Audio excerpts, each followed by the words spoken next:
I'm going to do a video for the questions from 3.6 and 3.7. Sorry, I gotta grab them. Alright, so the first one says, is there an easy way to memorize the prefixes? You know what? This is again another one of those times where there's not necessarily an easy way to do it. The easy way is to make flashcards and just carry them around with you and look at them as much as you can. These are prefixes you're going to see often in math and science classes, so I would do your best to memorize them. The next one says, how would the number next to the hydrogen be determined? For example, sulfuric acid is H2SO4. So we determine the number of hydrogens based off of the charge of the anion. So we have 2 hydrogens in sulfuric acid because sulfate has a 2- charge, whereas nitric acid, HNO3, has 1 hydrogen because nitrate has a 1- charge, and phosphoric acid is H3PO4 because phosphate has a 3- charge. Can you go over atom charges for the groups again? All right, so I pulled out my book. This is on page 65. So I'll show it to you, but there's your page number so you can reference it. This is showing you the charges based off of locations on the periodic table. So we have +1, +2, +3, -3, -2, -1, and this will help you to determine charges based off of periodic table location. And again, that is page 65 in your book. Next one says, if there's a hydrogen in front of the formula, how do you know if the name is going to be hydro or hydrogen?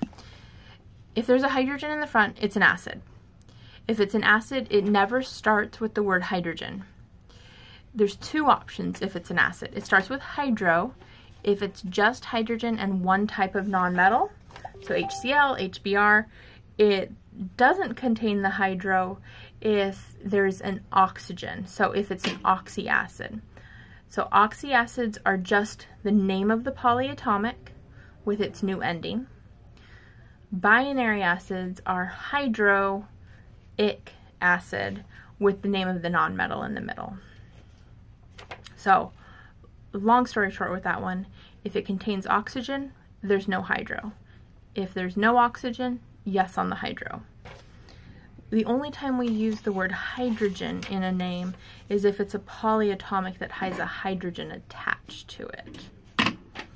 All right, last question says, what suffix or prefix would be appropriate to use for any formula name, and how would it be determined? I'm not sure what this question's asking. With our polyatomics, we changed the prefixes and the suffixes. We went from ate to ite, and then we added on hypo and per, and all of that is dependent on how many oxygens there are. So in that T43 table, all of the names are ate, and then if we subtract an oxygen, it becomes ite, and if we subtract another oxygen, it still has the suffix of ite, but we add on the prefix hypo. And starting back at 8, if we add on an oxygen, we add on the prefix of per. The other prefixes that we've talked about are the ones that we use with molecular compounds, which are those Latin ones, di, tri, tetra, and so on. So there's not a nice short answer for that question, unfortunately. There's a lot of different prefixes and suffixes based on what set of rules we're following. So it sounds like that question's looking for a shortcut for this, and really there's just not a shortcut. Lots of little rules in this section to remember.